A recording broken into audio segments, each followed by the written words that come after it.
You're listening to the Airline Pilot Guy Show. The view from our side of the cockpit door. WAPG.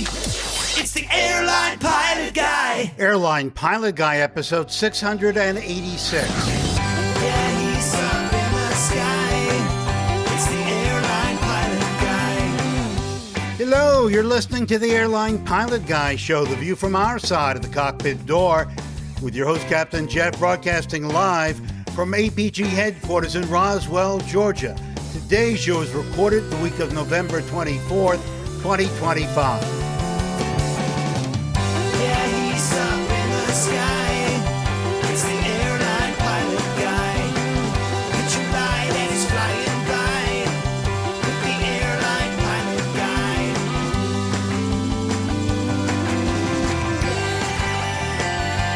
Guy. In today's episode, a windshield cracks on a United flight, probably caused by a weather balloon. And the pilots on 3 flights taking off from Perth, Australia, mistake the runway edge lighting for the center lighting. Also ahead, more news and your feedback. So get all settled in. Tray tables and seat backs in the upright and locked positions.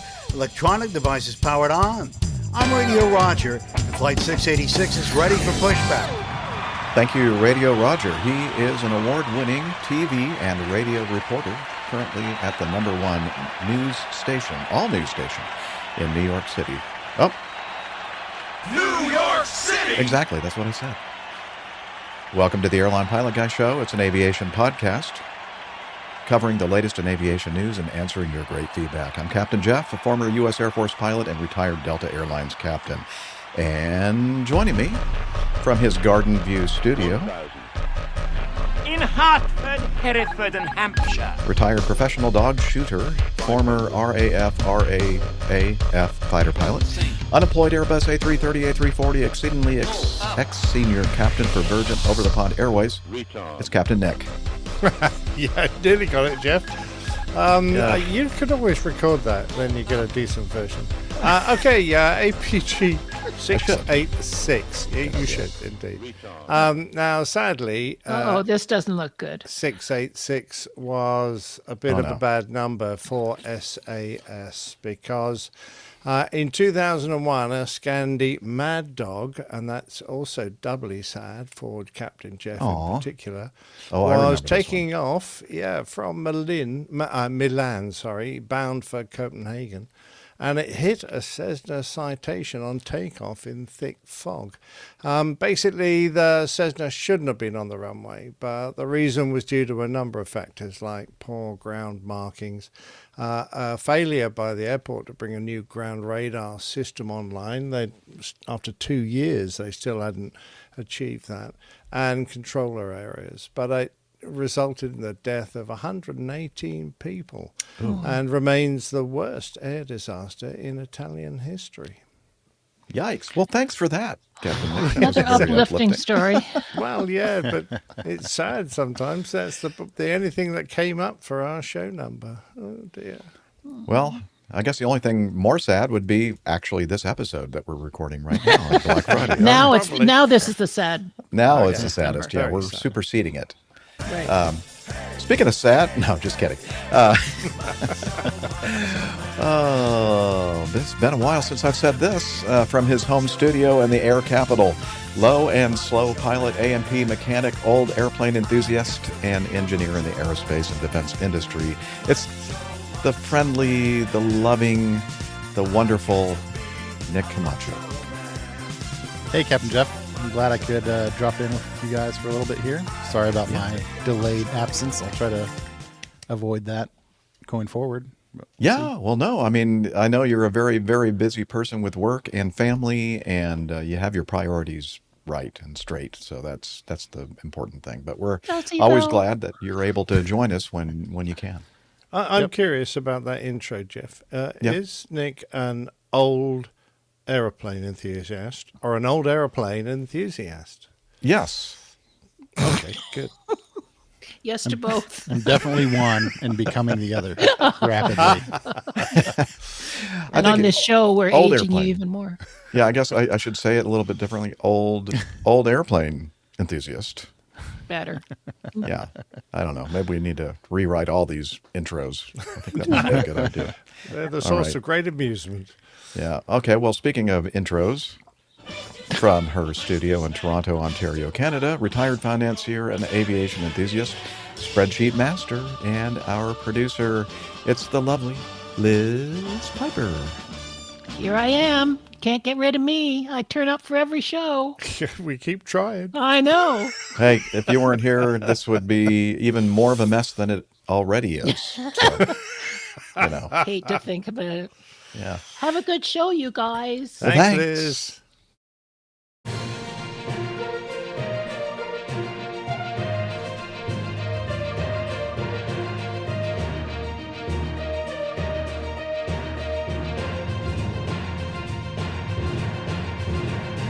Stand by for news. Oh, goody. We have a lot of news items about, or news items and feedback about balloons. It's going to be the balloon episode because Captain Nick is here with us.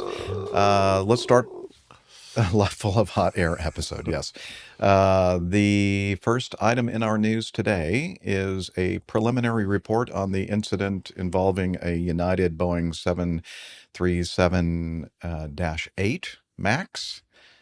I should get this sound effect ready. A 737-8 MAX, registration 17327, performing flight 1093 from Denver to Los Angeles. They were at flight level 360. They were southeast of Salt Lake City when the crew descended the aircraft to flight level 260 and then subsequently diverted. The reason for that is because at flight level 360, they hit something. And we've already talked about this before in previous episodes, but now it's official. They have a preliminary report published by the National Transportation Safety Board on the 20th of November. So, I don't know, 8 days ago, a little over a week ago. They were at flight level 360 and the captain noticed an object distant on the horizon. Before he could mention the object to the first officer, there was a significant impact to the FO's forward windshield, along with a loud bang. The impact resulted in both pilots being showered with pieces of glass. The captain sustained multiple superficial lacerations to his right arm, and the FO was uninjured. Following the event, the crew coordinated with air traffic control, and they initiated the descent, diverted into Salt Lake City. Can you hear the blower, the leaf blower? The yard people outside my window? Perfect. No. Thank you. Okay, good. Everything was okay on the airplane. The cabin pressurization remained stable, except for the broken windscreen and the injured arm of the captain. He went ahead and took care of himself with some first aid and, bandaged it up. Let's see, what does it say? He initiated self-care to clean, sterilize, and bandage his wounds on his arm. And then the captain subsequently resumed pilot flying duties for descent and landing. I'm thinking, I think I would just let the FO fly the darn airplane because I'm injured. Anyway. Whatever. Flight was vectored for an ILS approach to runway 16 left at Salt Lake City, blah, blah, blah, blah, blah. Okay. After the event was reported, data was requested for the position of weather balloons, any other aircraft, or any known re-entry objects that were large enough to have significant portions survive that might have been in the area of the collision. You'll remember that initially, the captain thought it was some kind of debris from outer space coming back into Earth's atmosphere, but turns out that this company named Windborne Systems Incorporated reported that they lost contact with one of their global sounding balloons, their GSBs, that was in the vicinity of the airplane at the time of the accident. The global sounding balloon was launched from Spokane, Washington. This is interesting. At 11:29 Mountain Daylight Time on October 15th. The balloon traveled south from Washington, down through Oregon and Nevada before turning northeast and was crossing through Utah at the time of the accident. They did put a notice to airmen out that the balloon operations They're just at garbage. Spokane... Pardon me? They're just garbage. Notice to Yeah, a Aaron. bunch of garbage. Yeah, so, well, in this case, this NOTAM was kind of garbage for this United flight at 36,000 feet Yeah. over Utah because the NOTAM expired, I think, like the day before the incident, the Bad collision.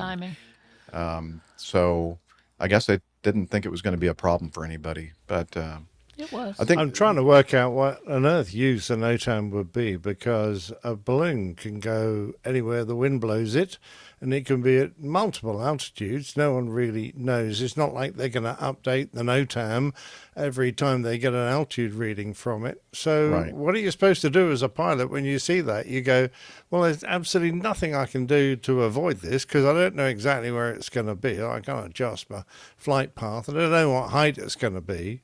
So, what do I do? It's a pointless method of control. What they really needed was some kind of ADS-B or radar a return from it that air traffic can see, and an altitude readout that air traffic can note, that they can therefore divert aircraft around it.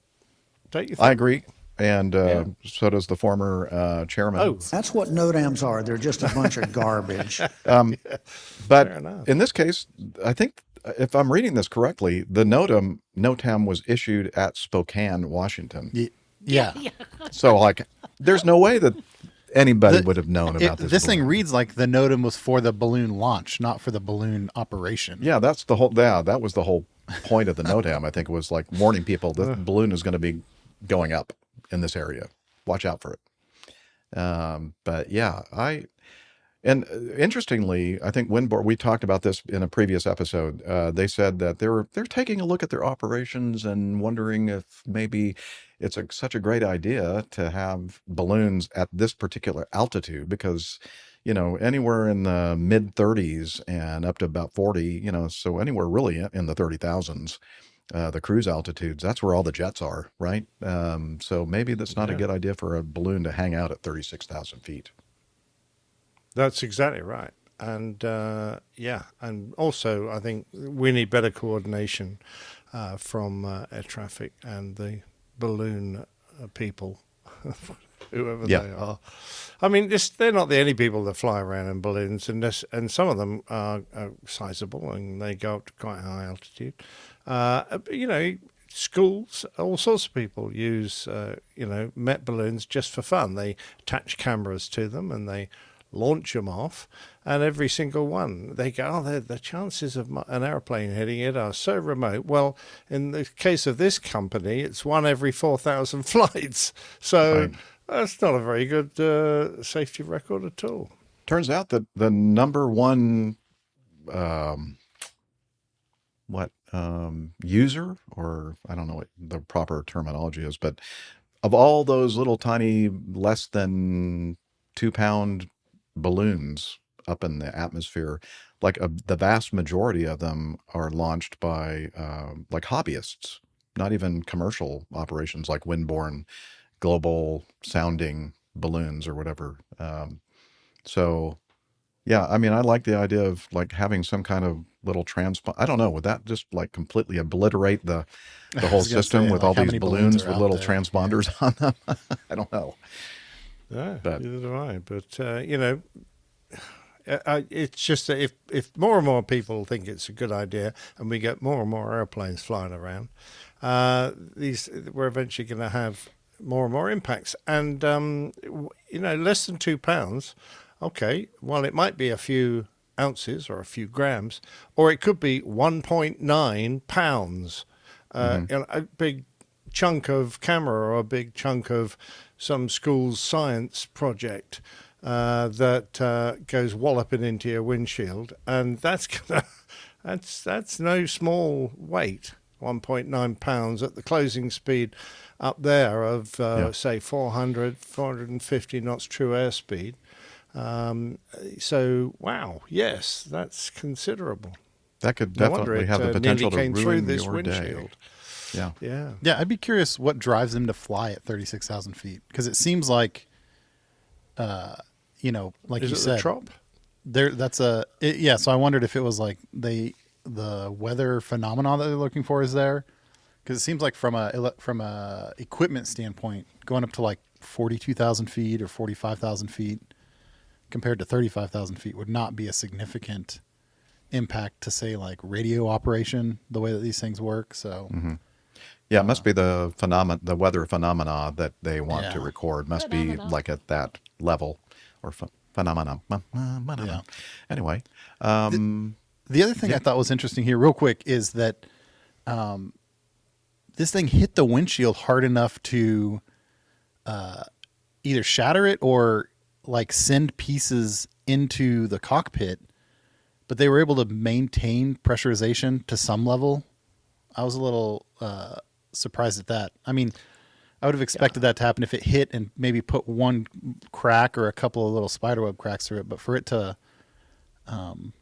basically project shrapnel into the pilots. I'm wondering if the pressure waves from the impact on one side of the multi-layers of the windshield went through the glass, and the layer inside the cockpit received those pressure waves and burst.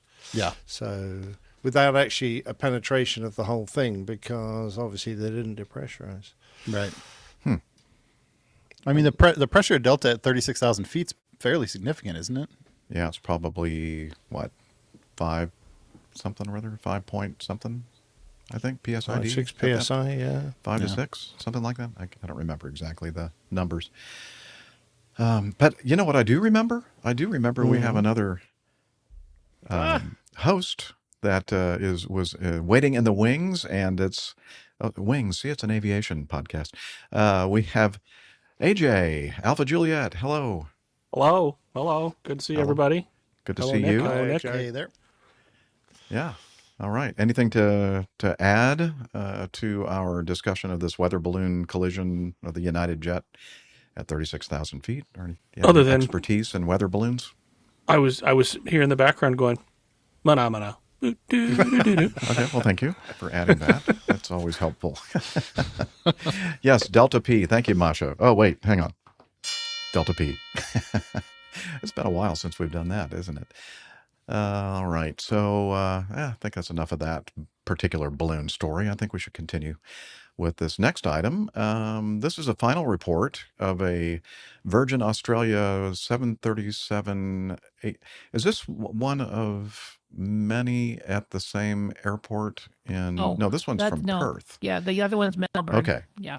Okay, so we have several news items regarding misalignment on the runway. Okay, this one is a 737-800, registration Victor Hotel India Whiskey Quebec, performing flight 552 from Perth to Sydney in Australia, with an unknown number of passengers and 6 crew. They forgot to count them. Had taxied to the holding point at taxiway Victor, was cleared to line up runway 6 for departure from Perth, but went past the runway center line and lined up with the left-hand edge lights of the runway. After being cleared for takeoff, commencing takeoff, the crew noticed a raised runway edge light ahead and steered the aircraft... What's it doing there in the middle of the runway? Steered the aircraft onto the runway center line. Believing they had not hit anything, the crew continued the flight for a safe landing at Sydney. Actually, hoping that they had not hit anything. Exactly right. Yeah. We think we hit anything? Oh, I don't think so, Skipper. I don't think so. Let's Nobody go. said anything. Do you hear anything? Nope. Nobody's saying anything. Let's keep going. So What's that the tire happened pressure on... like? Oh, that's good. The passengers in the back are going, ka-thwack, ka-thwack, ka-thwack, ka-thwack. Well, yeah, what was that noise? The unknown number of passengers in the back were doing that. Yeah. Let's see. So this happened in June of 2023, and then in November of this year, the ATSB, the Australian Transportation Safety Board, released their final report into this and 2 other such occurrences, concluding the probable causes of the incidents were on runway 6 at Perth. Features of the runway environment include extra pavement. You know, extra is always good. Well, it's a little not extra. Always. Degraded markings and reduced lighting. As a result, the pilots in 3 separate occurrences misidentified this runway's edge lighting for centerline lighting and commenced takeoff from this position. You know, I'm wondering if somebody thought, maybe we should do something about this to keep this from happening again. Let's see, the flight crews, when they were turning onto the runway in incident number 1, the flight crew were focused on completing pre-takeoff tasks within the flight deck and communicating with the ATC about their takeoff clearance. These actions diverted their attention away from monitoring their position on the runway.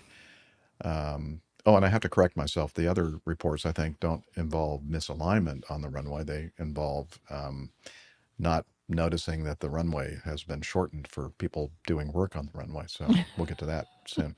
I'm getting all these confused. Sorry. I'm old. Give me a break. Let's see. After the misaligned takeoffs, the 3 pilots responded differently. Okay, so the first one we talked about, right? They got on and they kind of avoided that elevated runway edge light, got back on the center line of the runway, took off, didn't hear anything, thinking, okay, we're good, let's keep going. In the other 2 incidents, let's see, help me out, people. Well, this happened another couple of times. And in these 2 incidents, like one of these was a Cessna 441, kind of a, would you call that a light twin, or it's a general aviation cabin class twin? Cabin class twin. So not like a big airliner, but more of a private. But it's a big GA airplane. A big GA airplane. Okay. Smaller than a big business jet. Okay. I mean, just for the people out there that don't really understand what a Cessna 441 is. They commented that although the aircraft lighting was switched on, the environment appeared dark. One of these pilots also reported there was limited ambient lighting at the intersection of taxiway Victor to runway 6. The combination of the reduced visual cues and runway features that can be misidentified may have also given the impression that the aircraft were aligned with the runway center line and increased the risk of a misaligned takeoff. These characteristics were evident in many previous similar investigations. So ATSB researched this. They found that extra pavement area, the absence of lead-on lights that kind of, from the taxiway, they're lighted up to kind of give you an idea where the center line of the runway is. So they didn't have those. And they didn't have runway center line lights either. That would be helpful. Markings were degraded. Several factors kind of contributed to this, especially at night, when visual information is markedly reduced. So they did actually, just to kind of give you kind of the shortened version of all this, and we'll have all this, of course, in our show notes if you want to read the entire report. They decided to go ahead and take some measures to help pilots identify that extra pavement outside of the runway edges and the runway edge lights, and they painted some chevrons and that kind of thing to kind of make it a little bit more obvious that this is not part of the runway. Yeah. So what do you guys think about this?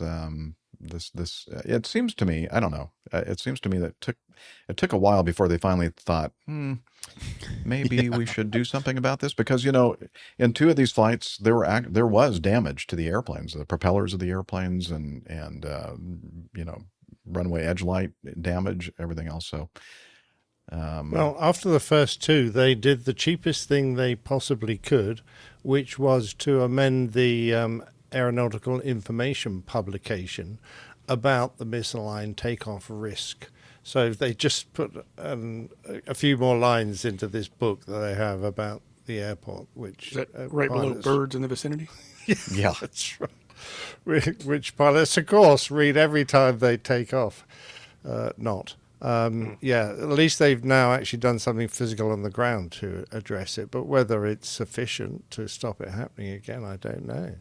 Because they don't seem to have done anything to the runway lighting, which was obviously one of the suggested reasons for the misaligned takeoffs. All they've done is put some extra paint down. Hopefully that's enough. But yeah, it's a shame. Yeah, I agree. It is a shame, because I know it's expensive, though, even the painting was probably expensive, but actually going in and putting in the center line lighting or the lead-in lights to the center line of the runway, that's not cheap. So, well, and the other thing about runway lights in general is that they're very directional, and they're designed that way on purpose. A lot of the lighting systems around airports are designed to be viewed very clearly from a specific angle, and as soon as you start getting away from that angle, they become rapidly less and less visible. And some of it's done that way on purpose, and some of it's just kind of a nature of the beast. So when you're pulling onto a runway, perpendicularly, it can be very difficult to not, if they're not raised, if they're the inset down in the ground lights, if you're not looking directly along their path, it can be very difficult to actually see those lights, even on the other side of the runway, and that's 150 feet away. So you look left and you see the first row of lights, and you're like, center line, got it. So I kind of understand how it happened. I've always wondered why the border lights, the lights on either side of the runway, are identical to the center line. That's never made sense in my brain. I'm not a lightologist, but that never a lightologist. I love it. Yeah, I want to be one of those. Word of the day. A lot of school for that. You're right. I mean, good point. But exactly what. Although that's not foolproof, because we've heard of several instances of people like landing and taking off on taxiways where the lighting is definitely a different color. Fair point. Yeah. Like I said, I don't know that's a solution. Just something that's always kind of struck my brain, made me wonder. Yeah, I agree. There must be some solution to differentiate the centerline lighting from as far as the color of the lighting. I know that the lighting itself is a little bit different, but yeah, the hardest thing about that centerline lighting, especially if they're raised centerline lights, is like avoiding them, keeping from hitting them while you're especially taking when you off have or little landing. itty bitty tires like me and Nick do, and it's not like a boom, it's like a oh, ow. Okay, I found the center line. Yeah, we're on the center line for sure. In fact, that's usually a little joke I remember saying, and probably many people out there who fly have done this before, that land on runways that have centerline lighting. And by the way, the actual centerline lighting is usually displaced by like a foot or two from the actual real centerline where the paint markings are. But when you land and you have your nose wheel on the centerline, it makes a little bit of a noise and little thumping, and there we go. Yep, nailed the center line. Yeah, could you please hit the rudder a little bit and move off the center line lights? Stop viewing the center line. If you really nail the center line, then there's no noise at all, because that's the true. lights go between the two nose wheels. Well, that's the way Captain Nick did it all the time, right?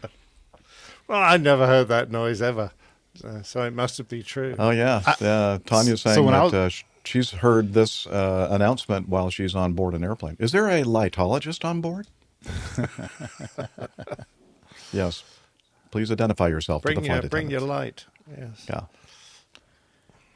Yeah. So yeah, that centerline issue is easily resolved in general aviation, because a lot of times you're taught to offset from the centerline as a GA airplane, because it makes you easier to identify amidst all of the runway environment lights, which I think is code for you're a student pilot, so let's give you a reason to, just kind of end up wherever you want, as long as you stay on the runway. I love it. Excellent. Yeah.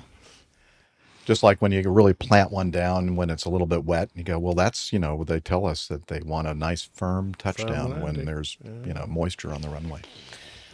Right. That's why I slammed it on. Excuse number 12. Yeah. It's amazing how the runway's always wet when I land. I don't know. Yeah. All right. Okay. Let's continue with another final report. They're very busy over there in Australia publishing their reports. It must be the time of year, right? This incident occurred also in 2023, September 18th. This one at Melbourne, and it was a Bamboo Airways Boeing 787-9, registration Victor November Alpha 819er, performing flight 83 from Melbourne to Hanoi, Vietnam. They were departing Melbourne's temporarily shortened runway 34 when the aircraft rotated past the temporarily displaced runway end. The jet blast affected people and objects in the working area past the displaced runway end. Australia's TSB opened a short investigation into the occurrence, stating several unserviceability lights were damaged by the jet blast of Victor November Alpha 819. Melbourne Airport stopped the works, requiring a displaced runway threshold and pending investigation. Okay, so that was back in 2023. And let's see, there was a preliminary report that they issued in December. And in that preliminary report, they were talking about the fact that they did publish a NOTAM, and a couple of them actually mentioning the runway shortening at certain times of the day or night. And even on their automatic terminal information service, their ATIS broadcast made mention of the fact that there was this shortened runway operation going on at the time of their takeoff.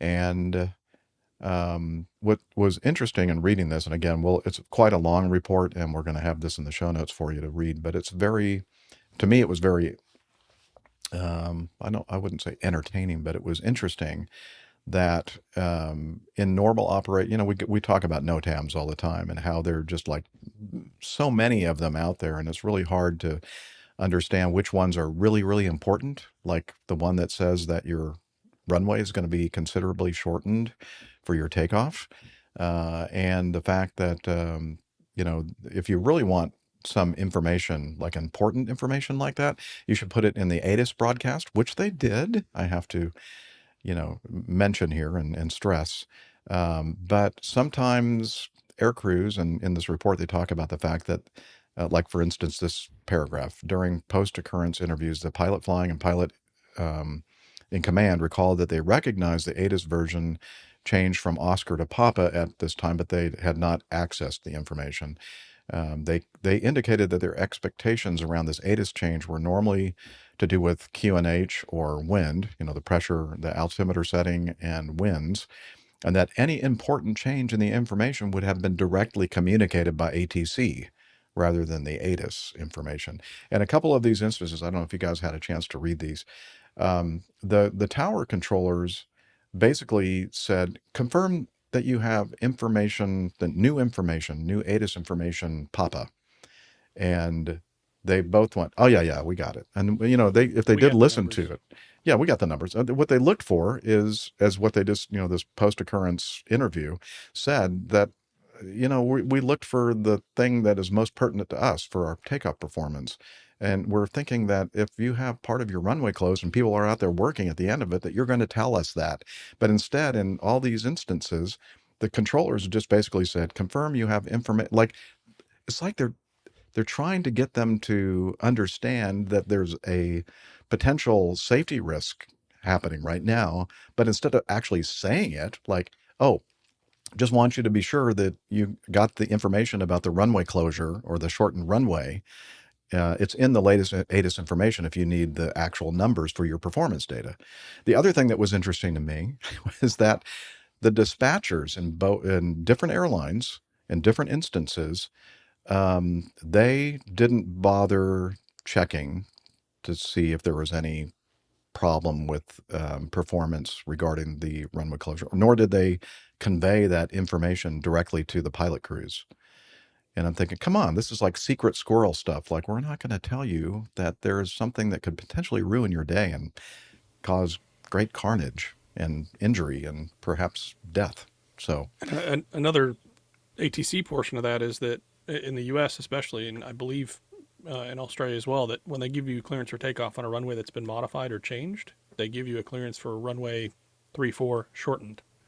They specifically say the word shortened in your takeoff clearance, and that gives you a clue if you didn't know about it to go, like, what? Define shortened. Yeah. This was not an insignificant reduction in the runway. It's 30% plus. They took 1,600 meters out of it. So, I mean, that's a lot.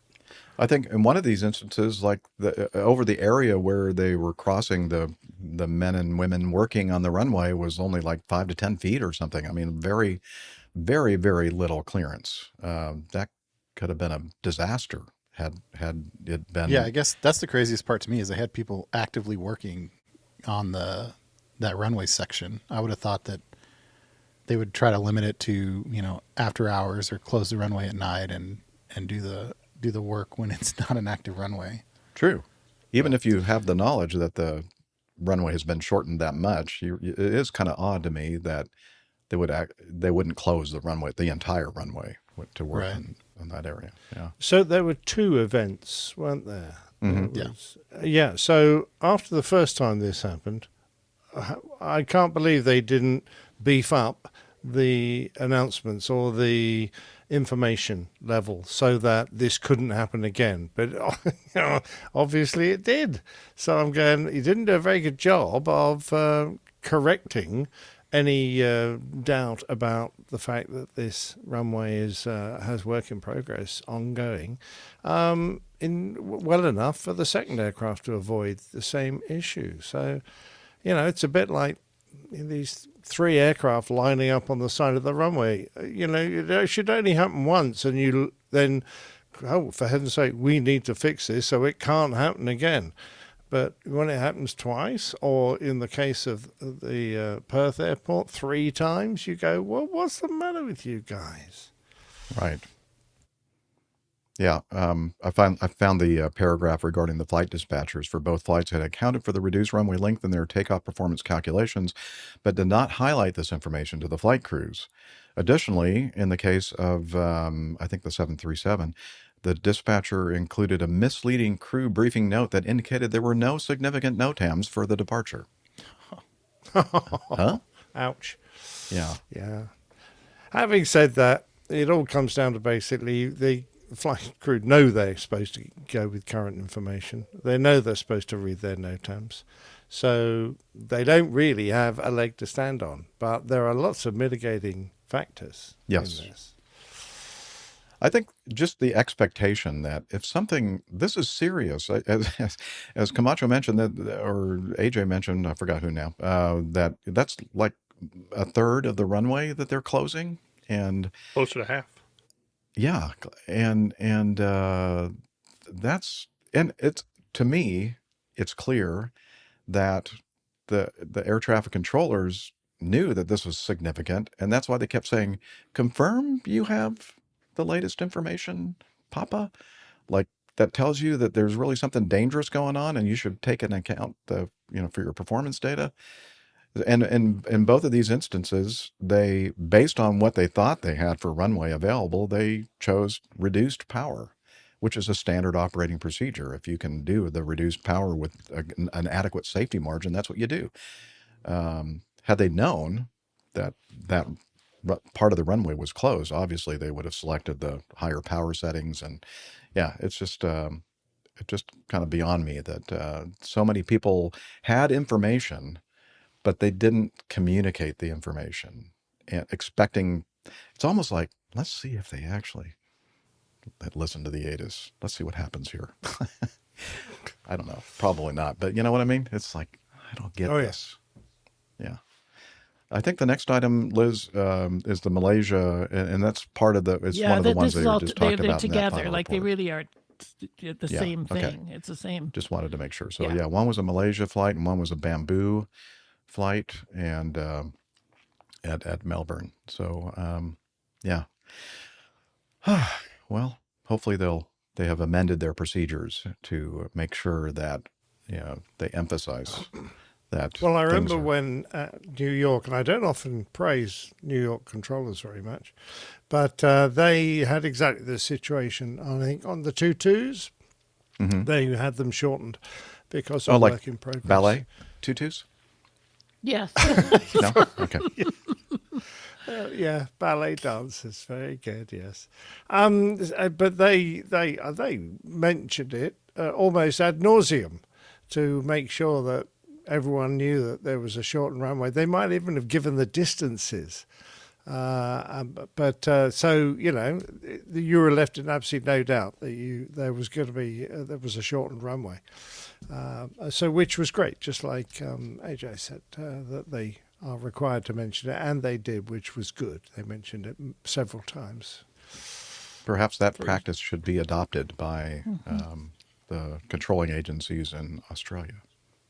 Well, yeah, I mean they're nitpickers. Their air traffic. They like doing everything exactly by the book, and they're pretty thorough normally, but. I wonder if they're prevented from saying things that aren't Don't know. officially authorized transmissions. Maybe. Without being rude, and obviously this is, not doesn't count for every controller in Australia, but they are pretty much by the book.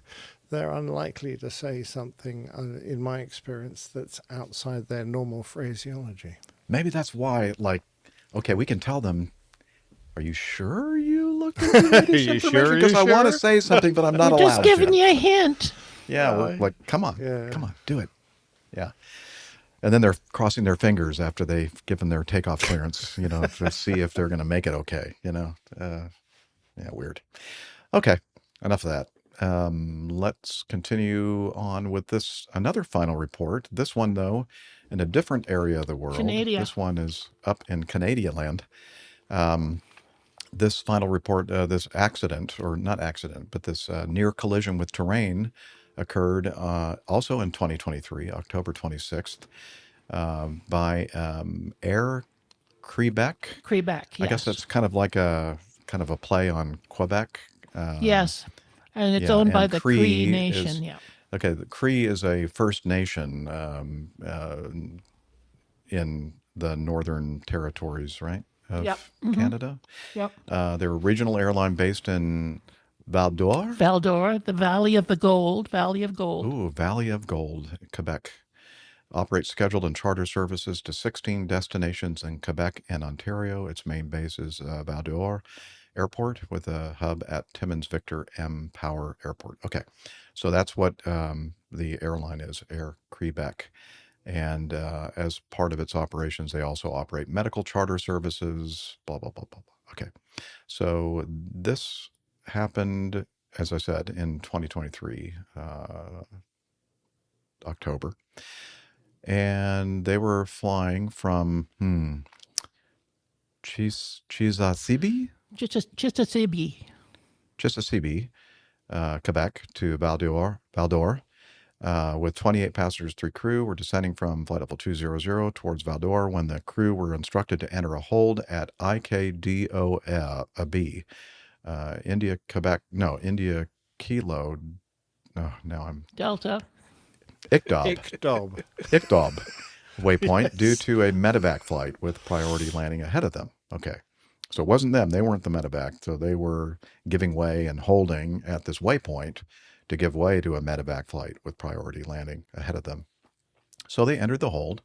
Upon leaving the hold to begin the approach, the aircraft established on a course diverging from the approach. The pilot not flying reprogrammed the flight management system, the FMS, to rejoin the approach. However, another divergence occurred at the final approach fix. TAWS, which is Terrain Avoidance and Warning System, TAWS, issued a warning prompting the crew to go around. So that was something internal on the flight. And let's see, they performed another approach without further incident, landed safely on runway 18. Now, let's see, at some point here, they had the reason that they got this alert is that they were at their lowest point, 405 feet above ground level, flying at 192 knots, an indicated airspeed which is 72 knots above target speed, clean configuration, approximately 1 nautical mile to the right of the approach path, and 1 nautical mile from the runway threshold. They got really, really close to hitting the ground. That's Not good. the point. Wow. Yeah. So how did this happen? Did anybody have a chance to look through this? Go ahead, Captain Nick.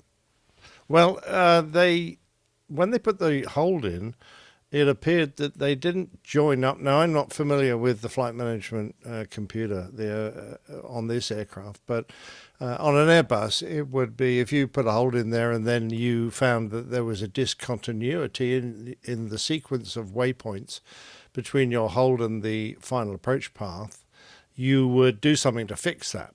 It looks like they didn't. I don't know quite how the discontinuity displayed itself to them, or how obvious it was.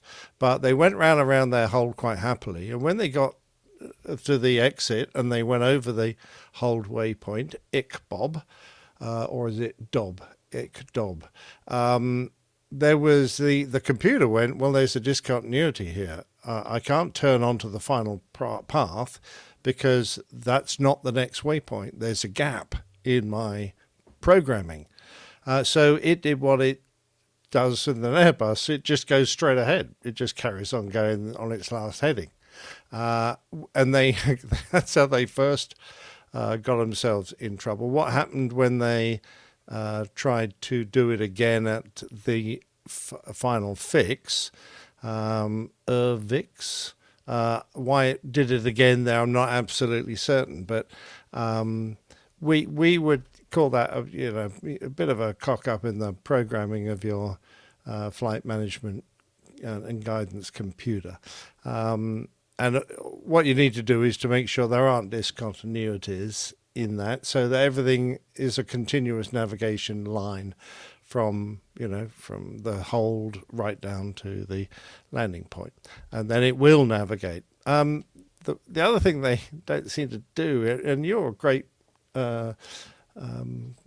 suggester of this, Jeff, is that when the automatics let you down and they don't do what you expect, regardless of what airplane type it is, you turn the damn thing off, you take manual control of the airplane, and you manually fly your approach with the guidance that you've got available to you, which they obviously had, because you can see there is a line there that they should have been flying, and I'm sure it was displayed somewhere in their nav gear. So click it off, take control, get the speed under control, start your descent, and line yourself up, and away you go. And if you want to, if the other pilot has got a spare moment to reprogram and take the error out of your FMGC, then fine and bit, you can re-engage nav and off you go. But they got themselves into a bit of a faff trying to fix the box, such that they completely neglected to configure the aircraft. They got the speed way out of control, really, because they're around 190 knots, incredibly fast for that type of aircraft. And they hadn't configured the aircraft. They hadn't put gear and flaps in the correct positions. So they were obviously task saturated at this point. So when that starts to happen and you start getting close to the ground, and they also bust their stabilized approach criteria because of their enormous speed discrepancy, and I'm sure because they weren't configured. That's the point at which you go, I think it's time we threw this away, sorted ourselves out, and had another go, which is eventually what they did, but they left it way too late. Mm-hmm. When you're getting that close to the ground and it's really not going right, you're only a few seconds, 30 seconds away perhaps, from having making this the end of your career. The end of your because life. You kill yourself and your life. Passengers. Yeah. And exactly right. So reminds me of that old saying, missed it by a mile. Exactly. And they actually did. Indeed. Yeah. It's amazing that they didn't crash. And as Captain Nick said, they got so focused and distracted by trying to fix the box that they kind of completely forgot about all the important things. Is this like this thing? Flying safely. They got fixated on the. I'm sorry, Liz, you're kind of breaking up. Was this similar to that plane crash in the Everglades where they got fixated on the light in the cockpit?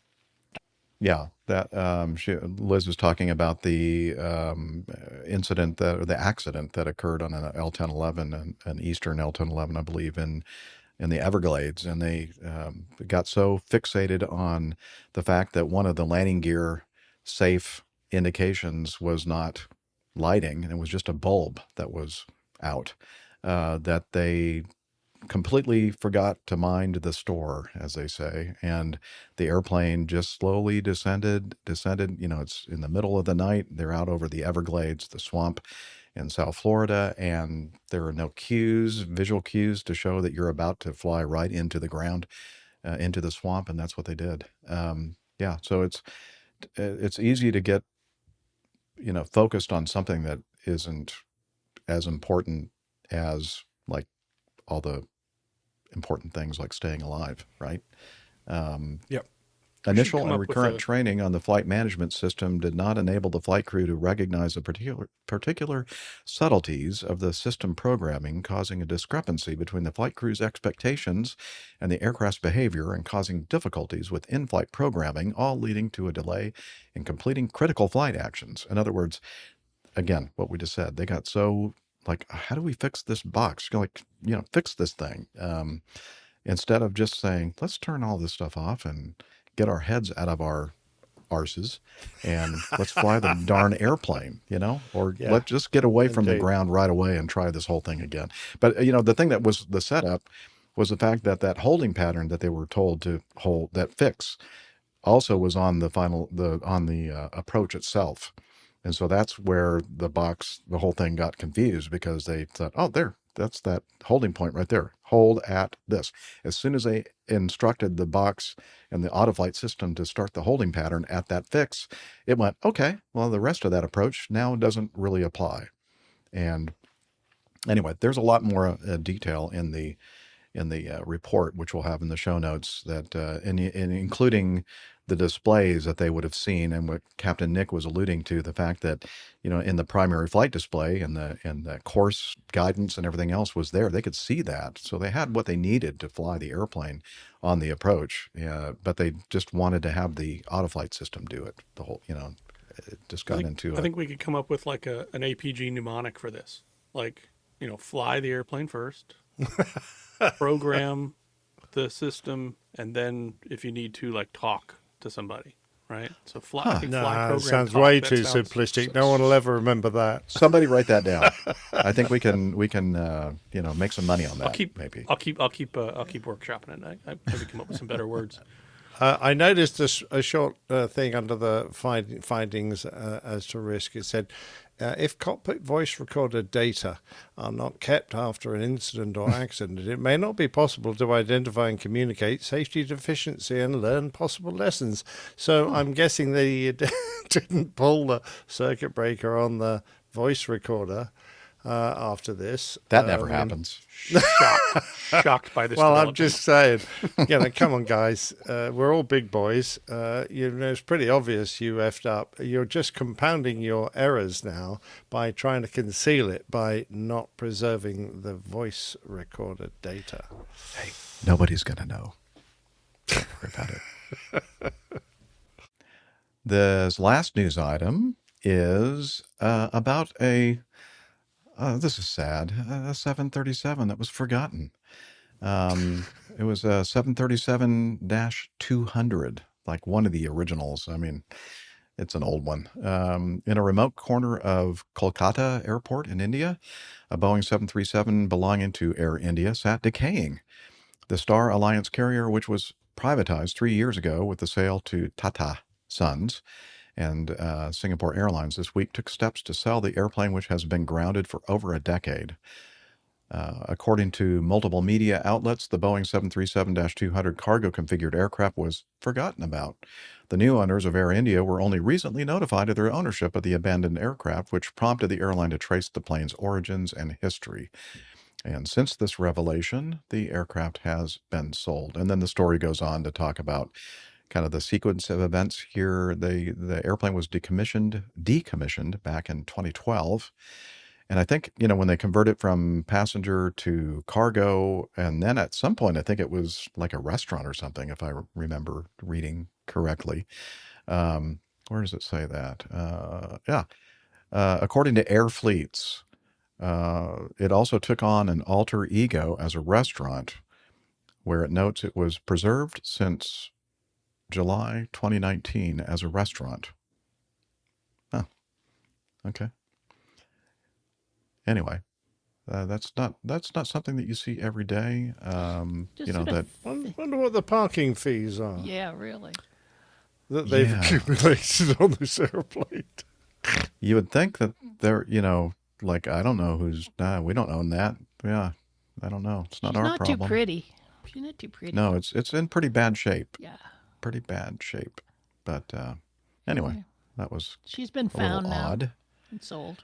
Okay. All Time right. to do the getting to know us, I think. Here we go. I'm looking forward to that. Getting to Know Us, the segment in our show where we get to learn about what everybody has been up to. The hosts that are on the show now, and since the last time they've been on the episode. And for some of them, that was considerably a while back, so probably a lot to get caught up on. So I'm kind of referring to Nick Camacho. Yeah, great to have you with us today on this Black Friday. And I know you've been very, very busy with work and family and everything else. So tell us, we're all curious to hear what you've been up to, sir. Yeah, I've been, it's mostly been work. I think the last time I was on the show was maybe like mid-September. Yeah, sounds like it. So since then, I've done a fair amount of traveling and been mostly focused on work. I'm trying to think if anything significant. I was doing some stuff in Texas, so I was able to commute down and back a fair amount on my airplane, which was cool. So I got to fly my airplane a bunch in September and early October, and unfortunately for the last month or so, I've been going to places where it's not as convenient to fly my airplane, so it's been sitting in the hangar lonely. Yep, I'm trying to think. Other than that, I think it's just been work stuff. So, unfortunately, not super exciting to talk about here, but well, you really can't talk about a lot of it, I'm sure. And yeah, but it is aviation related work. Yep, it is. So Yeah. that keeps it fun and exciting.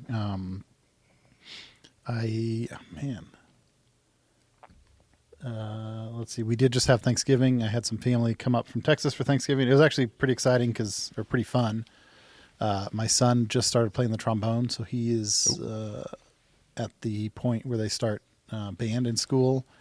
And so he selected the trombone. And my brother-in-law, who lives in Texas, is actually so I have a sister and a brother-in-law who live in Texas, and both of them are music educators. My sister is a bassoon. She is a high school band director, and then her background is in bassoon. But her husband is a trombone player, and is like still an active gigging trombonist around Austin. So it was a lot of fun. My son is super excited about the trombone. To begin with, he seems to be picking it up pretty well, and then with my brother-in-law in town the last 3 or 4 days, they've been practicing every day, and he's pretty dialed in right now. So that's fun to see.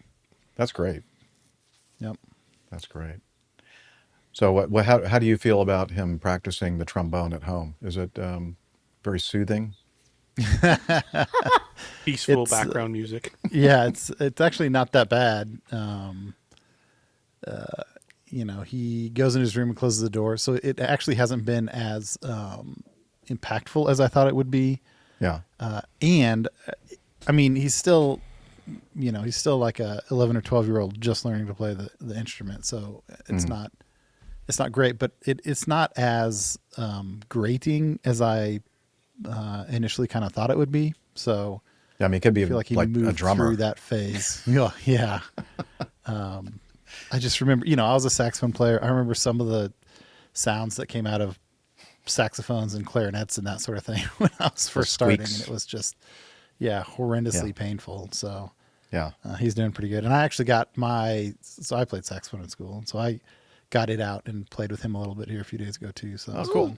The Partridge Family. Excellent. Yeah, nice. Great to have him back. All right. So nice back again. that you were able to join us, and you're welcome anytime, whenever your schedule allows. So we appreciate you taking time out on this important day, because I know you want to be out there shopping, getting those Black Friday my deals. favorite pastime. Also, I think we definitely got a possible show title out of that as well. My sister is a bassoon. My sister is a bassoon. Yeah, not a buffoon, but a bassoon. A bassoon. Yeah, a bassoon's much better. All right, very good. Speaking of buffoons, AJ, what have you been up to? Oh, I thought you were going for Nick. Man. Turned it around on me. I did. I saw your brain. I'm thinking, he's thinking, I can use this. Yeah. I had had Thanksgiving at the wife's family yesterday down in South Georgia. So we got to see a bunch of people that we don't get to see other than holidays generally. Kids got to see their long lost cousins and whatnot. So that was a lot of fun. Big family down there, so lots of people milling about. We have our big party coming up on Sunday. We do our Friendsgiving, which for the record we've been doing before it was a thing. I think they all stole it from me. But anyway, this will be you're the originator of that. Okay. Our 10th annual Friendsgiving. Haven't missed a year yet, which is good because it's at my house. Apparently it's frowned upon to have parties when you're not there at your own house. So yeah, doing a lot of prep and cleaning and rearranging for that. But tried a new recipe this week for duck confit in the sous vide. So it was a 36-hour cook on some duck legs. Try to share this, but it came out fairly Doesn't well. the duck get bored? The duck gets a bit bored, but I was hours, pretty happy with the result. Wow. Came out phenomenally. So, and I made some extra, so there'll be a duck Looks confit. like duck leg and pea soup to me. Pretty close. Okay. Pea puree and duck fat potatoes, which came out really, really yummy. Very. My new favorite way to cook potatoes for sure. So got some extra duck confit, so there'll be some sort of an amuse-bouche for. So I might get a Sunday. chance to try some of that. Oh yeah. Yay.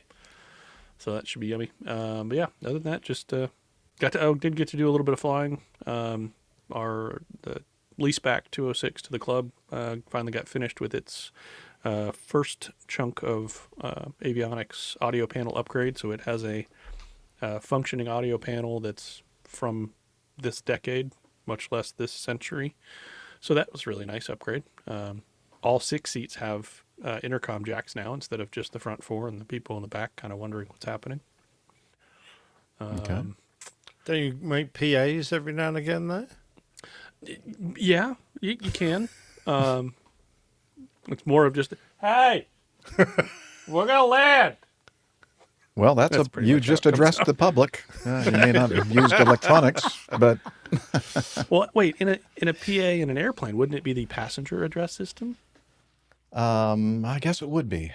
Is that what the technical PA stands for? Passenger address? Because a public address system would be a megaphone mounted on the bottom of the airplane. That's what we had in all the airplanes. Also on board with. Now that would be a lot more funnier for the show. Yeah, the title. art. I can't see. Wait. Okay. We'll think of something. Yeah. But yeah, other than that, just day by day. All right. Good. So you obviously have the Thanksgiving holiday weekend, right? Long weekend. So are you back at work again on Monday? No, I'm not going back till Tuesday because I know better than that. Got a bit of cleanup to do. Yeah, I got big party on Sunday night, and then trying to be at work at 7:00 in the morning on the other side of Atlanta. Yeah. Yeah. That just sounds terrible. Yeah. Okay. Very good. Well, I look forward to seeing you and your family on Sunday. Absolutely. All right. Very good. Captain Nick. Hello, sir. Yes, sir. How have you been? What's happened in the last week? Not a lot. I've been just an ordinary week for me. Nothing special at all. So, no, and nothing special coming up, really. I've got a few meals away, including the next instalment of Captain Al's Curry Night, except that we're going to, I mentioned this last week, going to PF Chang's in middle of London, so I don't think it's going to be a curry. Anyway, I'll probably bring some audio back from that next week. And that's it, really. So can I go on to the artwork? Right. Absolutely. Well, we've got a pretty little bride there, which I assume this is the morning after. after the wedding. Uh-huh. He's flying away. Exactly He right. didn't have fun. He's going. Oh yeah, her newlywed husband is flying away in that airplane out gazing the window. out of the window at this airplane that's doing quite a steep climb. And the show title, I decided we had a few nice suggestions like African Airport Community Corrections, No Terms Aren't a Bunch of Garbage, and Congo Cursing, but the Up and Down Like a Bride's Nightie was by far the most popular one in my household. So there we are. It's the bride. And now, you see, when I woke up the next day, I thought I was referring to the approach that 737 had done, a stepped approach. You remember? I thought I so don't know too. if it was a 737. It might have been something else. Mm-hmm. A stepped approach, and I was thinking up and down like he didn't fly a very level approach. But actually, it was when I was me going up and down a ladder. Apparently, fixing a light and dropping all my tools and having to go up and down like a bride's nightie. Anyway, that's beside the point. If you were looking for the bits and bobs, then yep, we got them all on one picture there. Mm-hmm. So look closely at the bottom of the bride's nightie, the neckline. Well, it's the back line. It's not the neckline, isn't it? At the bottom near the buttons. Can you see the She's tattoo there? I love that tattoo. Yeah. Yeah, there's a little, there's a nice APG logo tattoo the bride has. And on the left side of that bit of the nightie, going up, up. She has embroidered the show number. Wow, that's dedication. Indeed, she's a real very fan. dedicated bride. And, of course, there on the letter T is our jackass, who's a bit of a voyeur, Definitely. I think, for this, looking at the bride. Naughty penguin. Shouldn't be allowed. Very moody art there, though. It's very nice. Yeah, I thought it was moody. quite pretty, Yeah, actually. very But pretty. I just wish he Love it. wasn't leaving her. It's just sad. no, I don't think it's her husband leading her. I think she's just watching the airplane go up and down. Oh, she's bored with him. I guess. Husband's gone off to get her a Starbucks and bring her coffee in bed, you know. I see. Yes. I mean, he doesn't have a big espresso machine like Jeff? I see. No, I don't think many hotel rooms have big espresso machines. Well, speaking like of Jeff, what's he Jeff's. been doing? No, Well- Jeff doesn't do anything, does he? I guess it's my turn. I haven't done a thing. Okay, that's that. Let's go coffee. Yeah. Moving on. Yeah, so just my normal things like singing and such. But it's been a very quiet week, a very relaxing day for Serene. me. Yeah. So that is pretty You much want to it. just talk about the coffee fund? The coffee fund. Johnny, how much more coffee? No thanks. I love coffee. I love tea. I love the APG community. Coffee and tea and the Java and me. A cup, a cup, a cup, a cup, a cup. Oh, yeah, the Coffee Fund. It's your way to support our show financially if you'd like. No requirement. I mean, we do this for free. We do this because we enjoy talking with each other every week about mostly aviation stuff, but other things as well. But if you would like to give us some encouragement and keep this thing going, this train on the track, for as long as possible, you might consider, if you have the resources to do so, by giving us a little contribution. And if you're so inclined, we have a couple different ways to do that. One is called the Coffee Fund Classic Method, which is just basically a PayPal donation page where you can do a one-off or two-off or whatever kind of every once in a while contribution if you'd like. Several of you have done that in the past, and we do thank you for that. And we do have a handful of people that use that as a recurring method for giving contributions to the APG.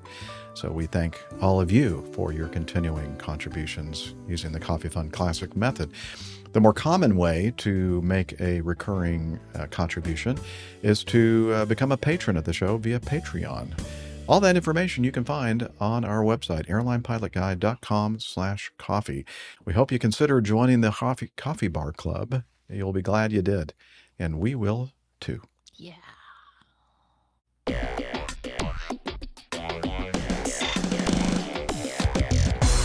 Captain, incoming message. Okay. Yeah, well, big let's see. news. Big news. Yes, we do. Why can't I select this in my Evernote? Here we go. Finally got it. I know why, because Evernote's going, are you sure you want to cover this? Are you sure, Jeff? Okay. This should be a NOTAM, I think. Warning all the other pilots in that area. So one of our Airline Pilot Guy APG community members of note is a gentleman who almost every time we do a live recording, he is there in our live audience with us. Today. Unless he is out there flying airplanes. And so he informed us not too long ago that he is a student pilot. And he was telling us all about that. And that was exciting, kind of listening to us thinking, hey, if these idiots can fly airplanes, I know that I can. Right. And he's right. So he said, count me as a student pilot that has learned the very basics of aviation and successfully soloed. It was quite a long day as fog had settled in over Charles Schultz Airport in Santa Rosa, California, which is Kilo Sierra Tango Sierra. After waiting 4 hours, my CFI and I took off on special VFR and headed north, where it only took 3 miles to get blue skies. I did 3 takeoffs and landings at Cloverdale, then 3 of the same, all by my lonesome. Yay! Okay, well done. He's a soloist. Yes, he's now officially a pilot. I can't help but notice the look Good job, on his Tim. CFI's face in that picture, though. I wonder if it got stuck like that on the plane. Yeah, we're showing some pictures that he included, which we'll have in the show notes. There's Tim and his flight instructor. Yeah, the flight instructor is looking kind of like... A bit queasy. Relieved. Yeah, I'm not, you're right. Worried. That is an interesting expression for sure. Yeah. Okay, so he said, I did have to pause for 5 minutes so a few jumpers could land, but otherwise no other traffic. With CFI Phil back aboard, we headed back to Santa Rosa with a special VFR clearance to land. Wouldn't you know that as soon as I cleared runway 14 at Alpha 4, the tower announced VFR conditions. I'm including pictures of me with Betsy, his 1967 Piper Cherokee, and his wonderful CFI, certified flight instructor, Phil Ponzo. I'd like to thank Phil for his patience and instruction for getting me to this level, and my biggest cheerleader and partner in Betsy, Susan Hollander, for having given me fabulous support and even suggesting that I could do this. More to come. Now I can keep the blue side up. All the best. And he also included some video, so we're gonna pause for a moment for me to play it the old-fashioned way, which is instead of having it via shared via film projector. Very yeah. Well, not that old-fashioned, AJ. Do you have to hand crank it? How does it? Shut up. It's a daguerreotype. Here we go. And if you'll pop that up into the window. There we go. So this must be maybe Phil, his flight instructor. Yeah, I think so. Here he taking comes. this footage of Tim in his Cherokee coming in for landing. Looks like some high terrain in the area. Yeah. That's interesting. It does. That looks A bit of a terrifying. crosswind. Northern California. That Yeah, checks. Northern California, and I guess this is Cloverdale, where he did his 3 takeoffs and landings. Yeah, I for hear his solo fart flight. machine. Yeah, oh yeah, no, we should put the fart machine sound effects in at this point. Yeah. But yeah, we'll get ready for the touchdown. Yeah. It's windy. They've got seismometers all around there, don't they? Yes, they do. Line up with the center line, Tim, not the edge. And it's coming in, looking this is good. very dramatic. Looks like a beautiful day. Oh, what a pretty airplane too. Oh, there's a bird. Watch out. All All right, it's coming in. It's about to touch down. Looking beautiful, beautiful, beautiful. Okay, flare. And... Oh, there is a runway there. I thought it was going to land in a cabbage patch. Wow, very nice. That looked great. Nice Yeah, landing. lovely touchdown. Oh, Look at wiggle that. woggle. Very nice, Tim. We're so proud of you. Looking good. That is an attractive airplane. Nothing's been. That is not a very big runway. Now a fully qualified drug runner. Yeah. What were you saying, Nick? Not a very, or somebody was So that's saying not a very big runway. No, it's very, very small, very narrow. Maybe 50 feet wide. Yeah. That's Nice job. exciting. Way to go, man. Yeah, That's great. Absolutely, that's super yeah, exciting. brilliant. I did send him a little message. So how much is he charging to take people up for rides? Well, you can't do that until you get your commercial. Oh. That's very true. I mean, if you're going to And, charge. Yeah. I thought of the joke first, AJ, because I wrote to him, congratulations for the great achievement, first hello, blah, blah. I didn't read the NOTAM warning any other Sky users, but they were probably in the garbage. Yeah, because that's what NOTAMs are. They're just a bunch of garbage. For sure. But just proves great minds travel similar paths. He looks very happy in that picture. Great minds? Okay. In our own minds, anyway. Yeah, that's true. Fabulous. That's true.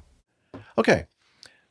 Finally, we get to do this piece of feedback sent in from Peter Tarantelli about an amphibious DC-3. And he said, I thought that Macho Man might enjoy this. And the subject here is a rare bird takes flight. DC-3 on floats, soars over Moosehead Lake.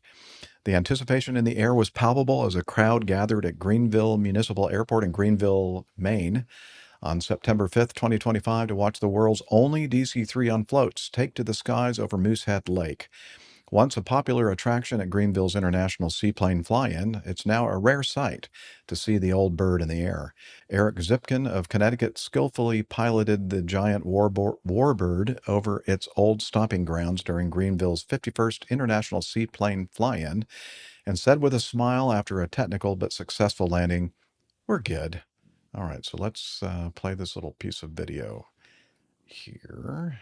And this should do it. Okay, the world's only DC-3 on floats takes to the skies again during Fly-In 2025. What do they say, 51st year? It's a good run. Love that. Love the sound of that radial engine. Here it comes. I've got a question. Yeah. If it's on floats and they're at a lake called Moosehead, how come it's getting airborne off a runway? They're flying it out to the lake. Okay, good. Because Do they? the floats leak.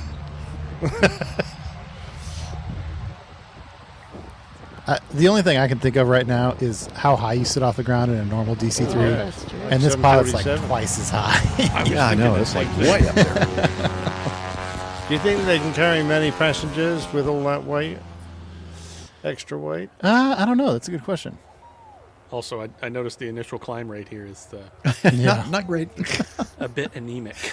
Made it over the trees. It's just like a fighter. You know how they just kind of lift off a little bit and they build up all that speed before they pull it up Yeah. into the vertical? Yeah. Yeah, not going to happen. Well, it's We going reached up. our cruising altitude of 492 feet above the ground. He comes to the lake. Okay, He's so coming to the lake. now we're over Moosehead Lake, and on the float. You know, it's interesting. You know, that was a good question about like the weight involved of these floats. But I was looking at some other aircraft. You know, it's not this. Obviously, this is a special situation. But I was kind of impressed that some of these airplanes on floats, really, there's not much of a difference in performance and weight carrying ability, everything with the floats. You'd think that it would be. That's because most of the airplanes that are on floats are already so incredibly slow that you can't actually really make them fly any Oh, slower. no, he's landing on the land again. Okay. No, I'm kidding. I will say there's a big difference between Splash. so like this airplane has amphibious floats, so it's got obviously the landing gear. So they're heavier. Oh. Hello. What's all Brakes that work. smoke? I assume that's the brakes. or the Okay. wheels. I Oh, they assume you locked faded them that up. out pretty fast. That's the other thing is those wheels must be like those wheels are so much smaller than normal DC3, not wheels, tires. The tires are so much smaller than normal DC3 tires, but Yeah. that is an probably- awesome airplane. That's always kind of been a well-known airplane in the DC3 community, and it's sat for a long time. I think it flew in like the early 90s, and then sat for, I guess, 25 or 30 years. And there was tons of excitement around them getting it back going. They announced, I think, last winter that they were going to try to fly it and get it back going. And Eric Zipkin's the kind of the guy that spearheaded our 2019 trip, and he's kind of like a spark plug of the DC3 community. So it was definitely cool to see him involved in that. Wow. So just to clarify, is this the only DC3 that has ever been fitted with floats? I don't Or think is it so. just I think it's last the only one that's currently on current? floats. Okay. Gotcha. Yeah. I mean, all they need to do is just go get a couple more 152 fuselages, and they can make a couple more sets of floats. Yeah, you just got to plug it up with that Flex Seal, I think, or whatever. Yeah. So it There's doesn't Billy leak. Mays out there. Wow, that's pretty cool. Thanks for sending that in, Peter. Anything else to add, definitely neat Camacho? clip. I don't think so. I was thinking about how high the pilot sits, and then I was also thinking, usually DC3s usually seaplanes are kind of harder to maneuver on the water than on the land because you don't have really like positive steering and braking and everything. But the DC3 is so hard to taxi. I wondered how much harder it actually was to ground handle on the water versus on the land. I assume it's even worse in the water because you don't have, it's with a free castering tailwheel and the way the brakes work, it's a little challenging to taxi it on the land, but you also have the lack of airflow over the rudder at lower speeds since it's got a conventional tail and the two engines. I assume that's only magnified on the water. That's the other interesting thing I noticed. It didn't have any extension on the rudder or the little finlets like that you normally the see. fin things that you see on Yeah. like a beaver. Yeah, that is Yeah. interesting. Yeah, so I guess I would would be imagine curious how it would handle in Very the water. challenging. Yeah. And I think to me it seems like it'd be obvious that the Amphib floats must have some kind of like steering capability on the front. They would have a water wheels. rudder that pops down off the back of each of the floats, but again, But in the even water, like, yeah. like Nick was saying, that's only effective if you're moving, and if you're moving at a very, very slow speed, they are very, very ineffective, just like an air rudder. Yeah, and if it's pretty small. Like if you look at the pictures of the rudder the water rudder is pretty small. And like AJ was saying, if you look at like beavers or other like medium-sized airplanes that are put on floats, a lot of times they have additional horizontal surface to provide them more stability or something.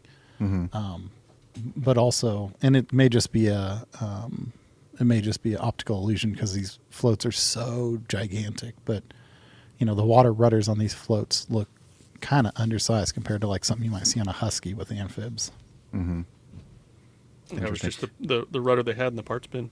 Stick that one on; it'll be fine. Yeah, that'll work. That's fine. Yeah. Very cool. Worth waiting for.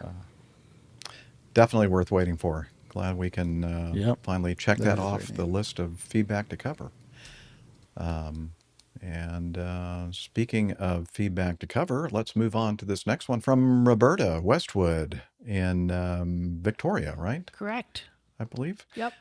Canada. Would the real Checkpoint Charlie please stand up? That's the title of her feedback. She says, listening to 683, we're on what, 686 now? Yeah, so 3 episodes ago. And the Plain Tale. The interviewee, Alan Monroe, talked about his disappointment about Checkpoint Charlie becoming a tourist attraction in Berlin.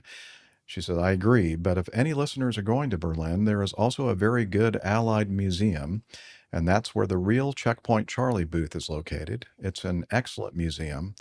There is even a plane. I was in it. Well, I can't tell you what it was. You may be able to identify it in my blog post from 2009 or on the museum's website. Highly recommended. So Have you shown the picture of the airplane that she was Getting there. to which she was referring? I'm going through them okay. here. Okay. There we it go. is. What is that? I was initially going to say Electro, but it's more like a DC-6, is it? It's almost like a DC-4 with a funny looking nose. I mean, it's not. It reminds me of like the Comet, the front fuselage. I don't think that's. Yeah, I don't think it is a funny nose. I think it is a DC-4, but except it's in RAF colours. And I have a feeling that the RAF did in fact operate some DC-4s for a while. I thought there was a more pronounced joggle between the windscreens and the nose. Special windshield or something. I don't know. Yeah. For the Air Force, because it's Well, got we have a no swept idea. back windshield, isn't it? The engines look very different than. Yeah, the engines are too low for it to be a DC. It's almost like it's a DC-4, like fuselage and tail. The tail looks like a DC-4. Yeah. But the engines on a DC-4 sit like center line on the wing. These are like underslung engines. Much more space, I think, on the cowling too. Those big old radials. These look a lot. This tighter isn't an cowls. American airplane, I don't think. Interesting. If only we had a device. We need to get a stat. Staff, figure out what that kind of airplane that is. All right. We got them working on it. Okay, I found a little bit of reference to it. It was the Air Force, my Air Force, had a few of them as a VIP transport. It was very short-lived. In the 60s, it was used as a general workhorse. DC-4/C-54 never operated in this livery. It was possibly operated by Air Atlantique afterwards. No, that's about all I've got from that one. But you're making the assumption that it is a DC-4 that we're looking at in the picture, though, right? Yeah, I am. Yeah. I just don't think it is. I don't want, last thing in the if world it's I not want to do is DC-4, get what an is it? argument with Nick. I don't know. I don't think it's an American airplane. You got? Oh, really? Yeah. So Google DC-4 and look at how the engines intersect the leading edge of the wing. Yeah. Oh, that's a bit complicated for me. Well, where's our help? Where's the help in the live chat room? Like nobody is. I just looked up what plane is on display at the Checkpoint Charlie Museum. It says there's no plane on display, so I don't know. From the Alierton Museum website, it is the Hastings TG503. There we go. Now Hastings. we're cooking with I knew gas. it was not a American. Hastings. But the that's Hastings, totally I what thought it it was a is. tail Foreign wheel. airplanes. It was a 4-engine tail wheeler. That's got a nose wheel. Oh well. Does okay. it? Does it I have don't a know. nose wheel, Does it? or is I it can't just, tell because it's is a it on very dark stands? photo. I think it's on stands. It doesn't have a nose wheel. Oh yeah, that's right. It's kind of like in that phase of flight on maybe the takeoff or whatever, where the tail wheel. Yeah, because I do see a tail wheel back there. I think. And I think they have it level also, so people can walk through it without rolling down to the end. Oh well, it might be the case Handley then. Page Hastings. Yeah, that is what it is. There we go. I It think we've does look solved. You're a bit welcome. like it. Yes, thank you, AJ. So, Rebecca, it's the Hastings. What did you say? Handley Page. TG503. It's a Handley Page Hastings, and then this one Handley is Page called Hastings. TG503. Yeah. Very nice. Well, anyway, we've also included in our show notes the blog post. So we didn't realize that Roberta was a blogger. Her blog post regarding would the real Checkpoint Charlie please stand up? Pardon me? There's the door of the plane, and there's the inside of the plane. Oh, okay. We're showing pictures of the Wow, they had in-flight movies? inside. Oh, yeah, they had in-flight movies. Wow, that's pretty cool. Neat trick. Yeah, very nice. Were these some things that she included with her feedback, Liz? Yeah, they're from her blog. Okay. She posts them in her blog. Oh, okay. So we'll have those in the show notes too, or at least a link to it in the show And notes. there she is in the Oh, mirror. there she is. There's Roberta. That's what Roberta looks like. Hi, Roberta. Thanks for sending in the feedback. We appreciate that. All right. Very good. Okay. Shall we continue, Yeah. Liz? Mm-hmm. Okay. This from Texas Anla'Shok. The title of his feedback, Airport Accuracy? Greetings, Captain Jeff and APG crew. Any gamers here? I recall Captain Nick mentioned playing Mass Effect once upon a time, but any others? Specifically the Grand Theft Auto series. I've never played them myself, but I found a video here that looks at the airports featured in 3 of them to see how accurate they are. What follows is a curious example of the more accurate they seem to make them, the more glaring the mistakes become. I'm not sure if that's the Dunning-Kruger effect specifically, but it's in a similar vein, I think. A case where their efforts to be accurate only serve to highlight what they get wrong. They get the window dressing, but miss the underlying principles. Anyway, I thought I'd see what you'd make of it. This is the Texas Anla'Shok signing off. Okay, and then he's given us some suggested times to start the actual airport analyses. So at 35, 9:49, he recommends 21:45. Okay, let's go to 21:45. I'm not sure that I was ready for that. Right behind me is a single piece of signage that you can find at the airport in Grand Theft Auto 5. At first glance, it looks totally fine, but it's not. And it's just one of hundreds of overlooked details across 3 huge airports spanning all 3 mainline Grand Theft Auto games that we're going to be investigating today in order to determine if any of these iconic locations are even remotely realistic. Okay, so that's kind of the intro to his video and what he's going to talk about. And I'm going to scroll it over to 21. Welcome back, Liz. I'm going to scroll it over here to 21:45 as suggested by Texas Anla'Shok. And I'm getting closer here. Okay, here we go. 5 years after Grand Theft Auto 4 came out, we saw the release of Grand Theft Auto 5, and with it, the final airport on our list. The airport here is none other than the one everybody knows, Los Santos International Airport. Based heavily on Los Angeles International Airport in Los Angeles, California, LSX is both the largest airport in any GTA game and the only one where you can actually fly the jet planes that land here. In terms of aesthetics, they've nailed the look of LAX. The control tower is a spitting image. They've got the theme building right there at the entrance, and while it's not perfect, the general vibe of the terminal feels pretty close with its crossing walkways and maze of minor overpasses. Los Santos International has 3 runways, 1 north-south runway, and then 2 parallel east-west runways. There's a public terminal with 10 active gates for planes, not quite as many as the 161 that LAX has in real life, as well as facilities for private and general aviation traffic on either side of the airport. In some ways, this is the most fully featured airport in the entire series, but we are here to talk about the nitty-gritty details, so let's do that. Looking at the runways first, there are some great improvements here. You've got 8 runway threshold stripes, which is a sanctioned number, and it indicates that this runway is 100 feet wide. Now, in reality, if you actually measure the runway, you'll find that it's probably closer to 80, maybe 90 feet wide, but it's roughly correct. Further down the runway, you'll see that the aiming markers have been improved as well, with the inclusion of the big white 1,000-foot markers finally. Great job there. The actual distances between these markers is not correct, but if you want to hear more about how the scale of GTA runways is totally wrong, hit the subscribe button, and then the algorithm will most likely feed you my video on that subject within 24 hours. Yes. Okay, so that is probably enough play of that video. What do you guys think?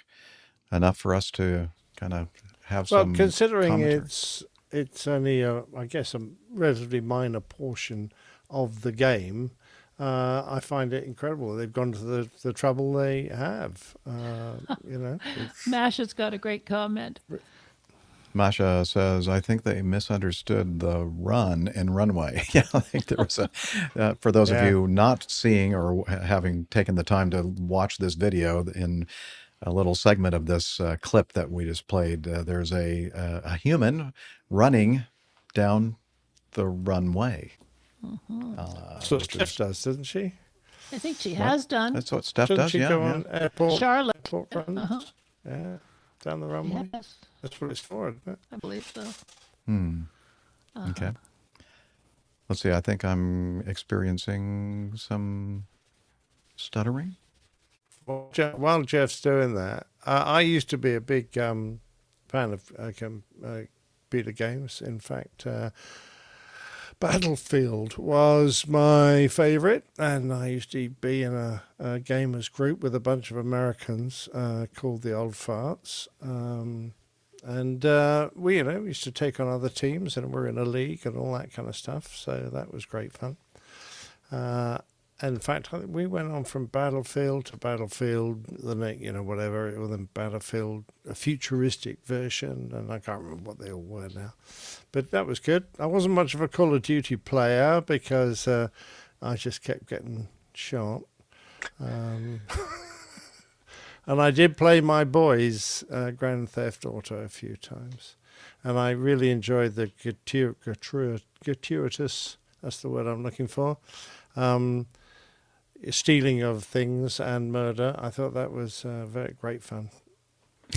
So I think I've played that Battlefield. I sunk your battlefield. Oh, no. That's Battleship. That's the wrong one. Yeah. Sorry. Yeah. And it's really not a video We used to game play either. Battleship on the long transits in the Phantom. We used to play Battleship between crews. So, we'd have a discrete frequency and then we'd put a grid out before we took off. So we all had the same size grid, and then we'd play battleships. It's just Now we know why a lot of those airplanes got lost out in the middle of the ocean. The ones that got lost were trying to play chess. Yes, indeed. Yes. Good point. Or All right, trying to turn upside down and moon their colleagues. All right, I think everything is recovered here. Okay. And, I just did a check. I mean, it's like nearly 300 down and nearly 1 gig up. So I'm not sure what the heck is happening here. Maybe everybody in my apartment complex has decided to get on the internet at the same time on looking for those Black Friday deals. Yeah, that's I true. guess. I don't know. Okay. All right. I think we continue on. Yep. Do we have any suggestions from our producer as far? We'll say to Texas Anla'Shok, I guess, to answer his question. What do you think? I guess we didn't. The video kind of shows some of the earlier versions of the video game and how the details of the airports is much more sketch than what we were just seeing toward the end of his video. Yeah, I mean, I think the amount of work you need to get everything right is incredible. The game is probably big enough as it is, and trying to put just too much detail in. Yeah, for a very small select portion of the audience, Yeah. right? It's not like it's a flight simulator game. If you go on MS Flight Sim or FlightX, you're probably going to get a much better and more realistic experience. But for a game of mayhem, I think it's not bad at all. But driving the cars around in Flight Simulator is just garbage. Very true. Yeah. I like driving the tanks around in Battlefield. That was good. Nice. All right. Well, thanks, Texas Anla'Shok, for, as always, for sending in more feedback to the show. Okay, so this next piece of feedback is from, we're staying within Texas. First Texas Anla'Shok, now Texas Charlie. As long as it out of flies. Texas, because it's so big. Not everyone can afford a 70-year-old Cessna 140, plus maintenance, hangar fees, annual, but maybe we can afford a paraglider and a bender costume. Adios, Texas Which Charlie. kind of a bender are they referring to? I don't think that's the bender that you kind of refer to in Britain. He says, postscript, P.S. for the uninitiated across the pond, Bender is a robot in the cartoon TV show. We've seen Futurama. Futurama. Okay, Yeah. there we go. Very popular over here, actually. There we go. There's Bender. And then that was it. We're already finished with Bender. Now there's a bunch of other people in crazy I love all these different costumes. Doing crazy things. A unicycle. That's excellent. Shall we go back to Bender just to kind of? Oh, there's some great ones after. If you keep going with it, there's some hilarious ones. Well, Bender's only in the very beginning. Let's don't take the time. No, they can say they can. But they do can that look on at it themselves. So thank you for sending. We recommend it. It's a good watch. Highly recommend it. It's very entertaining for sure. Yeah. Okay. It is. Let's move on then. Thank you, Texas Charlie, for that. Let's see if I can find my. No video here, Jeff. No video. Hey, Jeff, I think I'm going to sign off here real quick. Oh, okay. Thanks. Well, hey, so I apologize. Nick, nice to see you. thanks, Nick, Yep. for joining us. Good to see you, as always, see you, and Camacho. give our best to your family, and Yep, will do. hope to see you again soon. Yep, glad you guys allowed me to hop in here. So Anytime. we'll see you next time. Cheers, Nick. Bye. Right, Bye. All right. No video required. Okay, good. This is from Andy Harris. Question for the community. Hi, crew. This question has been in my head for a long time. Why don't all of our airports have high-definition cameras pointed at the runways to capture critical incidents, or even be publicly available for flight reviews, especially with how affordable it would be to do? I feel like my own house has more cameras covering it than most runways have. I'm curious if anyone in the audience or crew have an idea for this. Thanks a ton, y'all. Andy. Thanks, Andy. Always good to hear from you. I mean, he makes a good point. It would certainly be helpful in accident investigations to have like dedicated cameras set up at all the airports and all the runways to capture all this stuff. But maybe there's a reason that there aren't. Yeah, it costs money. And the average airport is not going to spend any money it doesn't actually have to. So it doesn't really care too much. I suppose that if they got a keen person in their company who is willing to try and set up a pay-per-view system so that you could pay to watch the airplanes come in, they might actually be able to afford it. But that's the main reason, I'm sure. They can't be bothered.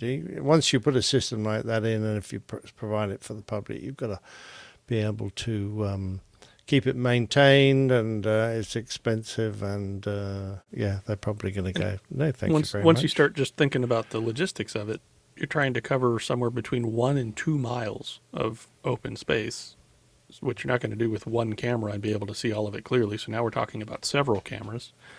And unless you're Hartsfield, there's going to be more empty space than space on the drive with airplanes actually landing. So now you got to have somebody go in there and get rid of all the empty space, or now you're just talking about petabytes of data being recorded, especially if it's high definition and so on. I think it's a cumbersome project at minimum. Yeah. I mean, I'm sure it would be great. It would look fantastic if you get high. But Atlanta, that's Hartsfield, is it? Is that? Mm-hmm. The number of damn runways they've got, you've got to have them at both ends, pointing both directions, and covering the entire tarmac area as well. That's going to be quite that's quite a complex setup. Well, Andy, I thought it was a good idea, but apparently they're poo-pooing it. Well, I think what you should do is just have some drones flying constantly over the airfield. Yeah, just a formation of drones. Great idea. And they could fly in front of the airplanes as they're landing and film them coming in shots. And doing go-arounds and things. Didn't they do that That at would Gatwick? be much simpler. They did that at Gatwick a few years ago. It sort of didn't work out too Gatwick had some, yes. Unfortunately, all the airplanes flew away, went out other places. There is this, one of the scenarios that we run at work for the controllers. There's a United flight that comes in, and they call in over the final approach fix, and they say, a drone just flew underneath us. Without fail, every student I've had that has gone through that scenario the first time just looks at the instructor and is like, what am I supposed to do about that? They're like, don't worry about it, just ignore it. I love it. Nice. Well, if you've missed it, then the problem no longer exists. It's the next bloke coming down the approach that's got the issue. It's all about timing, isn't it? Mm. All right. This sticking with the balloon theme that we started the show with, we received this audio feedback from Jim Fulton. He says, "Hi, Jeff and all. I'm about to send some audio feedback to go with these pictures." Okay, so he first sent in the pictures. And that's me in the basket beside my wife with the bright pink jacket. Thanks again, guys. Okay, so let's play this audio to figure out what the heck he's talking about. Hi crew, Jim Fulton here from the Cotswolds in England. I have 2 bits of feedback for you. The first is a follow-on from my plan to tour California and Arizona last spring, when my wife and I flew into Phoenix from London on a British Airways A350-1000. My first time in this beautiful aircraft, and I have to say it's so impressive. It's quiet and serene. We found a deal that saved us a ton of money in business class if we began our journey in Dublin, and that allowed us a lovely overnight there before returning to Heathrow to pick up the long haul. We had a wonderful time, though we most likely overreached doing 2,700 miles in 12 days, taking in Joshua Tree, LA, San Francisco, Sacramento, and Vegas. 2 detours due to landslips and winter snow added to the adventure, and my wife didn't even complain too much when I stopped off Route 66 at Kingman, Arizona to see over 100 stored CRJs and Embraer 145s. We even managed to stand on the corner in Winslow, Arizona. If you know, you know. My second feedback is a follow-up to Captain Nick's fear of balloons. I kind of shared the same fear, but last year had the opportunity to go on a balloon ride over southwest England using a balloon company that might be slightly related to Nick's former employer. When the Range Rover pulled into the departure field with a seemingly tiny trailer behind it, I was a little apprehensive.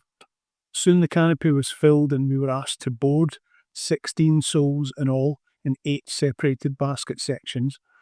When the gas was turned up to what I'm sure is the equivalent of takeoff power, the ground beneath us shrank like a cheap t-shirt in a boil wash. And soon we were 3,000 feet above Wiltshire. My mood changed from trepidation to wonderment as the gas was turned off and the world became silent. The flight lasted an hour and we aimed for a farmer's field, deliberately brushing the hedge around the edge of the field to maximise the available landing distance as we were being carried by the prevailing easterly at perhaps 8 to 10 knots. The instruction was to sit inside the basket to avoid injuries should the basket tip, but it stayed resolutely upright. Our pilot, Nobby, really, as part of the MEL, a few bottles of champagne and a couple of bottles of whiskey and the like, the champagne for passengers and the spirits for a friendly farmer. The balloon captains over many years have what amounts to Jeppesen charts, but noting fields with likely livestock or overhead cables or other restrictions. Unfortunately, there was no NOTAM, if you like, for the field we did land in. The landowner appeared from the end of the field with a shotgun. Nobby asked one of the passengers to have a friendly word with the landowner, but was told to, shall we say, piss off, rather abruptly. So we took off again and landed 5 minutes later in a known field with friendly owners.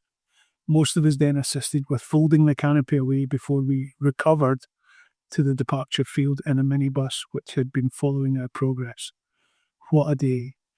Thanks again all, and Nick, you need to do this while you still can. You need help, or some of us need help climbing into a basket, but it can be done. It's one of these things you got to do. All the best. I'm not doing that. I'm not a basket case. Of all the slides that we saw there, the one that most accurately characterizes Nick's feel and idea about this whole idea of getting in a hot air balloon is the farmer with the shotgun in his hand. That's Get off my the way land. Nick feels about the whole thing. Get out of here. Yeah, exactly. Not very And happy the fact you've got to help wrap the damned aeroplane up at the end of it. Well, and the normal landing procedure is brace for impact. Yeah. Oh yeah. Now we've got more feedback about the safety of this or lack thereof. Yes, exactly, haven't we? Oh, Yeah, now you're forcing me to do feedback. another piece of feedback. Okay. Did that come today? Was it? We're going to do it now. But we did have one come in today. I didn't. Oh, we had one come in today. Oh, okay. Well, yeah. We'll have to and hold that for... I learned we're going to cover it in another show, I'm sure. Yeah, we are. But I learned that ballooning was 10 times more dangerous than the equivalent joyride in a helicopter or a fixed-wing aeroplane. 10 times more dangerous. Oh boy. Going well, away Jim, the speed. I don't think that you've convinced Captain Nick of taking a balloon ride, Jim. Sorry. Mind you, I've seen a few of those Virgin balloons around. I mean, there are a number of them. Yeah. Are they the ones that have never taken flight? Yeah. Okay. I think we should finish off with number 12. Number 12. Okay. And Liz is thinking that we should stop or finish the show with this piece of feedback from Gubby. I haven't heard from Gubby in a while, referring to APG 682, Halifax Bomber Wings and Funions. Oh, We always enjoy talking about Funions. APG crew, it's been a while keeping up to date with the show, but the 8-hour time difference and a busy job means listening live is a tad difficult. Nevertheless, 682 piqued my interest, as you may remember, Captain Jeff, when we met in Montreal a few years back. I was flying with the Royal Canadian Air Force, my 4th Air Force, RAF, Royal Navy, Luftwaffe, and RCAF, the Royal Canadian Air Force. I was given 2 sets of wings made of the Halifax aluminum. Oh, wow. A photo of one set is attached, taken in my I Love Me room at home. Keep the blue side up and at least 50% correct. Best wishes, Paul Gubb, a.k.a. Gubby. Now, I was looking at these photos that he sent us. Man, this guy, did you see all the ribbons and medals and stuff that he has in his display case? Do you think those are his? Or did he just buy those at like flea markets? I would have assumed they were family medals from his, his older Maybe relations. Gubby can clarify for us sometime. Yeah, you need to clarify. Because there's some. They look like some impressive ones, but that looks like a rather old king in the one I can see there. So I don't think Gubby's that old to have earned a medal with that head on it. I see. Yeah, I think it's great. If you remember the story, it was the fact that it was one of the little intro extras we chuck in that a RAF Halifax died with a almost entirely Canadian, or crashed with an almost entirely Canadian crew on, and eventually they recovered the aircraft out of the swampy area it was in, and they melted down the aluminium of the airframe and produced some ingots which were presented to the Canadian government, and then from then on they mixed some of that aluminium. Just easier to say aluminum. Aluminium. No, well, I know that's why you chose to misspell it all the time. I didn't. Aluminium. I had nothing to do with that. Yeah. But you further the misrepresentation of that material. This whole darn show is a misrepresentation. They mix some of it into the metal, and everyone that got wings after that has got a little bit of this Halifax, which I think is just fantastic. That is cool. Yeah, it's very cool indeed, and I'm impressed, Gubby, that he's been in so many Air Forces. I'm assuming it's because he kept getting thrown out. I was going to say the same. He'd find another one that didn't know much about him and join them instead. And eventually he had to move to a different country. I know. All right, let's get to the Funions part. Very suspicious. Did anybody notice his mouse pad? Let's get to the Funions part. What's that, sorry? Did anybody AJ? notice his mouse pad? If you look at the 5th picture down. Oh, no. Let's have a look. Mouse pad. Where? Oh, wait a minute. Oh, I see nice. it. Yeah. Yes. Interesting. You'll have to look at the show notes to see what we're You referring to. What we're referring. Carry Okay. on. Very good. All right. So, I almost forgot about this part. Thanks, Liz. P.S. Found more Funions. Found these in our Abu Dhabi Waitrose store. Am I pronouncing that right? Waitrose, yeah. Waitrose. Yes. They are very spicy. And he has a picture of the Flamin' Hot Funions, along with all kinds of other... Do you have Flamin' Hot Funions in the States? I think we have Flamin' Hot okay. Funions in the States. Yeah. AJ is saying affirmatively. Onion-flavored rings. Not sure about some of these other things. Hula hoops. Not seen that one before. They're more British. Yeah, they're British. Okay. Do you think those are the plain Funions up in the next shelf that he's cut the top I think so. off? Yeah, they look like the non-spicy ones right above. Yeah. So I guess these Funions, the Flamin' Hot, are when there's an accident that lines up and it's a fire at the end of it, right? Like. Okay. Yeah. I see. Get the Flamin' Hot ones right. if you're on fire. Yeah.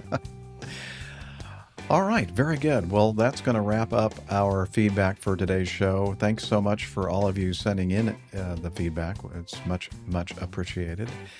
And we're going to point you over here, now that we're wrapping the show up, to our website, airlinepilotguy.com, where you know the deal. There's lots of information about the crew and the community and the calendar and merchandise and a library even. I don't know why. And more information, detailed information about the plane tales and such. So please do check it out, airlinepilotguy.com. And we are also on the social medias. We're on facebook.com/airlinepilotguy. If you go on X, Instagram, or YouTube and you just search APG Crew, you're probably going to find us. But we're at APG Crew on X. We're APG Crew without the at on Instagram, and youtube.com/airlinepilotguy if you want to see us make the sausage, as they say. Yes, and it's not smelly. It's very sweet smelling. And we are Speak also, for yourself. Speaking of sausage and sweet smelling, hello. Can you tell us about Slack? Okay, but I'm dripping wet. Yeah, just keep the sausage under the towel, please. Okay, come on over here and tell us all about it. APG listeners, please join us on our Slack team. Slack is a communication, coordination, and sharing platform that works on your mobile, laptop, or browser. On Slack, we share news and ideas, we suggest episode and Plain Tales topics, we plan events and meetups. To get into the Slack team, please email me at slack@airlinepilotguy.com. That's SLACK, Sierra Lima Alpha Charlie Kilo @airlinepilotguy.com. Or send me a tweet with your preferred email address to @Hillel, and I'll send you an invitation. That's Hillel, spelled Hotel India 11 Echo 1, and see you in Slack. Thanks a lot, Hillel. Oh, he's a little busy in there. I guess it's time now to bring Liz into our big screen. Hi, Liz. Hello, Liz. Thanks Hi, so guys. much for all the work that you do each and every week, before, after, and during the show. We do appreciate you, and we do appreciate our live audience as well, our live chat room. Thanks, everyone, for showing up today. Especially those of you in Europe. I guess it was a little bit earlier show recording for you all, so it's a little bit better for you. Great to see all of you, and I guess we'll just end the show by saying, wishing you all clear skies, unlimited visibility, and tailwinds. Happy shopping. GTFN, ta-ta for now. You're welcome. See you next time. Yeah, he's up in the sky. It's the airline pilot guy. Good day.